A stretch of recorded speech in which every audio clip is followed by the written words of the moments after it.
Lucy Ball, Finding Lucy documentary. Ed can see what Lucille is really good at.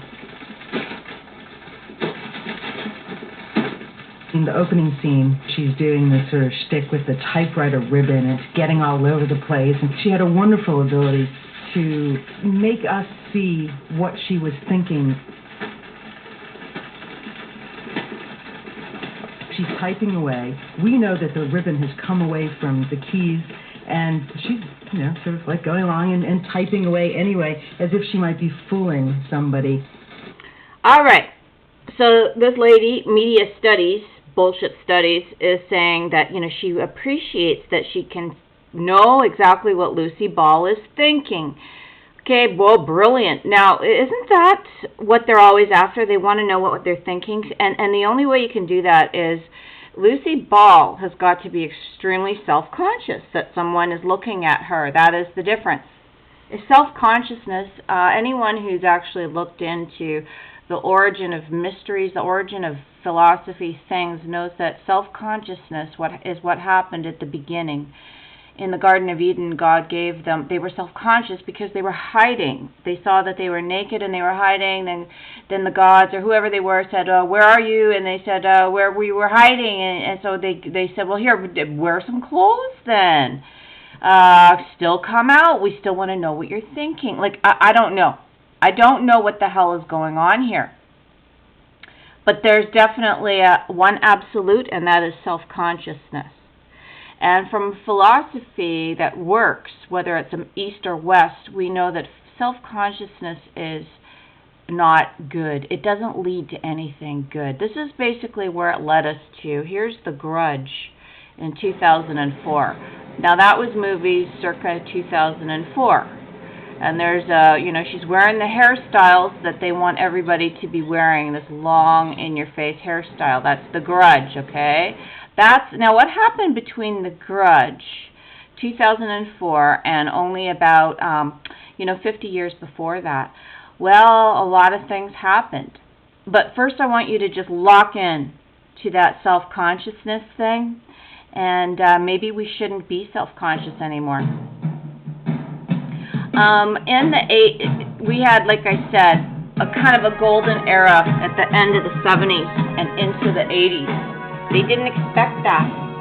They did not expect it at all. I'm not saying it was great because there was a lot of pornography and crap and divorces, but doesn't matter. There was still a lot of, it's almost like the second coming of the early Christians. The lyrics are like better than preaching. The lyrics are better than what you see in the fiery pulpits. Like, these are the fiery pulpits. So I'm going to stick this on to a book because I don't want to get, this is dark now. Tracy Lord, she wrote a very good book. In my travels, I was in San Francisco, Berkeley, California in the early 80s, and I met,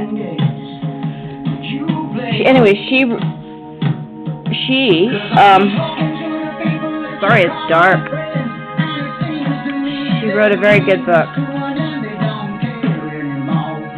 She was one of the first wave of video pornography, and it got, thank God it got busted, and she survived. I met some of the same people that she worked with, like that Nina Hartley, because I was an extra back in the mid-'80s, because my sister was a mathematician going to university down there, had all these intellectual, roommates. I thought they were intellectuals. But she said, oh, yeah, well, you could be an extra, just working as a model or extra or this or that. So I did, and I thought it was very progressive, even though I was like a born-again Christian. So I met the same guy that recruited Tracy Lords, and in her book, she said that he followed her around like a puppy dog. That's exactly what he did to me, too. And I'm not bragging. I'm just saying that I know what I know whereof I speak, because I was very curious why all this pornography. Because, being a young girl, and I was very attractive when I was a teenager, I could see that how could this world suddenly go from the 50s, the 40s and 50s, the great movies, to having nothing but sex? And they're telling us how we partied, and we didn't party that way. But, I mean, there was a lot of sex. But the point that I'm trying to make is, how did we get here? We need to know how we got here if we're going to find our way out. It's like the trail of breadcrumbs that Hansel and Gretel. You got to find that fucking trail of breadcrumbs so you can go back on your own life. And I can see that from the 80s we had excellent shows like Barney Miller and WKRP, Mr. Belvedere, just to name a few, and even Charlie's Angels. And then what happened in the 90s was boom, suddenly, to get into the business of the show business, if you were a writer, you had to be in your 20s. Can you believe it? You had to be in your 20s if you were going to be a writer. Now, I'm not going to say anymore. That's enough. You had to be in your 20s. That's too young. In the 90s, you know nothing. You knew nothing. You cannot write. Hello? This is what this generation is built on. It's built on sand, people. You have to go back. Find Phil Collins. I don't care anymore. Find the good shit.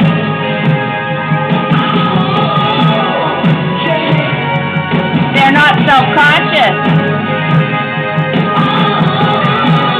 Once in a while it's okay, but not perennially.